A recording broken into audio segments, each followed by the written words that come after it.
I made some breakfast and coffee. If your only experience with childbirth, besides being born yourself, is what is shown on movies and television shows, you might be surprised to find that the rupture of the amniotic sac is not necessary for labor to begin. In fact, some babies are born in relatively intact amniotic sacs. When this happens, it is referred to as a call birth. And in some traditions, the baby is considered a prophet if they get to spend a few minutes pretending that they haven't been born yet. M is not a call birth. L's water breaks at the usual time, which is somewhere between active labor and the vaguely and menacingly named transition. For me, this is the first scary part, because other than the aggressive timeline, this is the first complication in the delivery. Instead of seeing pure amniotic fluid, which looks like Hefeweizen, we see amniotic fluid with meconium in it, which looks like Hefeweizen with flecks of tar in it. This complication puts M at a slight but real risk for meconium respiration disorder, so named because poop lung is presumably already taken by a Scandinavian metal band. By this point, my sister has joined us at the hospital to be another set of hands and to get the things that I've neglected to throw in the birth bag. What'd I miss? My sister Jay hands me a cup of hospital coffee. Water broke, but there's meconium in it.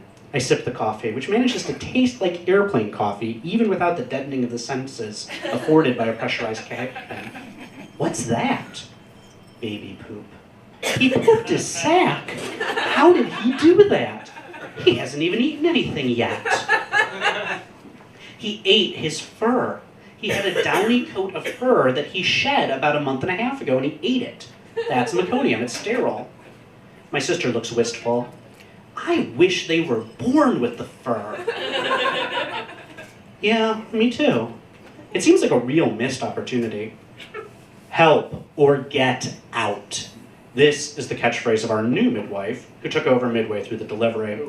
She is brusque and rude with a bad habit of barking orders, but so far she has held the line with me on keeping L off an IV drip, and I suspect she is our only hope of keeping M's umbilical cord connected for longer than hospital regulations.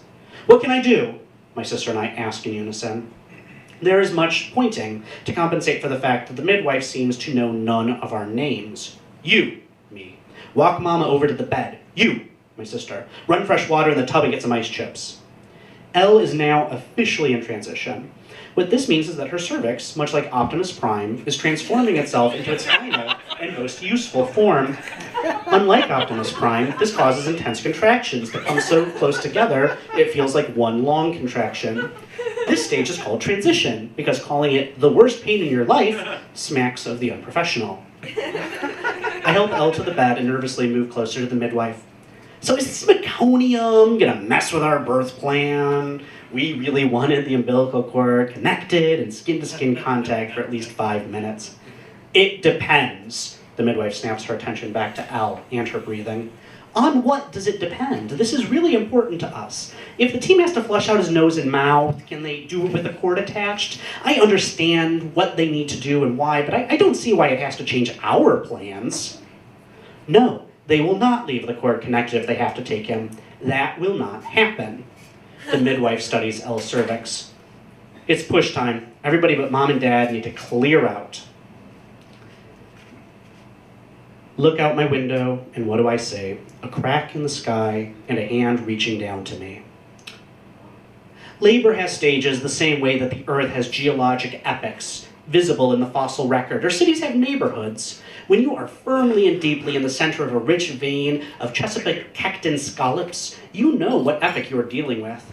A rich vein of hardware stores and bars with reasonably priced and extensive draft beer menus make it clear that you are in the heart of Andersonville.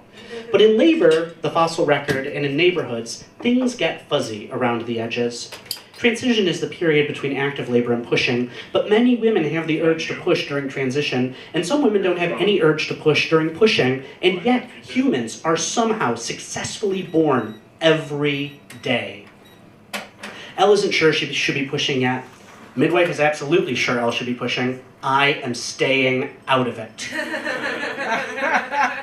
I should point out that this is right around 7.5 hours of labor. If this was a union shop, Elle would be entitled to a 30-minute lunch and 2 15-minute breaks. So far, there's been no epidural, no narcotics, and shockingly enough, no IV drip. This is the labor we wanted, and Elle is holding up her end of the deal in spades. Pushing, though. Pushing is turning out to be a bit of a sticky wicket. I think part of it is that there is no way for anyone who is not pushing out a baby to empathize with someone who is. I can mop Elle's forehead, I can hold her legs back, I can whisper encouragements in her ears, but I cannot in any way relate to what she is going through. Elle pushes, Elle falls back, exhausted. I think about the path we took to get here. At home there's a nursery, there is a special seat in the car to safely transport an infant. I have spent so much time with the baby stuff that I start to think of myself as a parent. But as Elle pushes and I start to see the crown of M's head, I realize how little I could have possibly prepared for this moment. Unfortunately, Elle is losing steam. This isn't working. No, honey, it is. I can see the head. He has hair and everything. It doesn't feel like it's working. Can we get a mirror?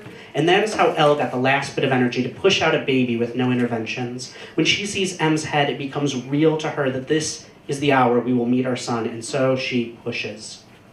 And then it happens. At this point, we've watched enough birthing videos to know what's about to happen, but it still shocks me. The split second after the widest part of M's head comes into the room, the rest of him tumbles out into the midwife's arms. It's shocking to see such a gradual and lengthy process end in this one ungraceful and sudden spurt of activity. And up in the air from his improbably tiny body comes a giant arc of urine, and from his sunken chest comes a mighty scream. And the midwife looks over at the pediatric team who is planning to take our baby away and cut his cord and put him under a lamp, and she says, "This is a healthy baby, right, guys?" And they pack up and they leave. M is on Elle's chest, his cord is connected. This is what we wanted. The placenta pushes all the good fetal blood he needs into his tiny body to make it strong, and then knowing its job is done, detaches itself. I got the cord. M cries, Elle cries, I cry. M's crying changes. He's confused and sad. He has never felt discomfort before. The feel of air on his skin is new and uncomfortable. I pick him up and hold him tight. I start the song that I used to sing to him through his mother's skin. I sing about Ziggy Stardust and the spiders from Mars.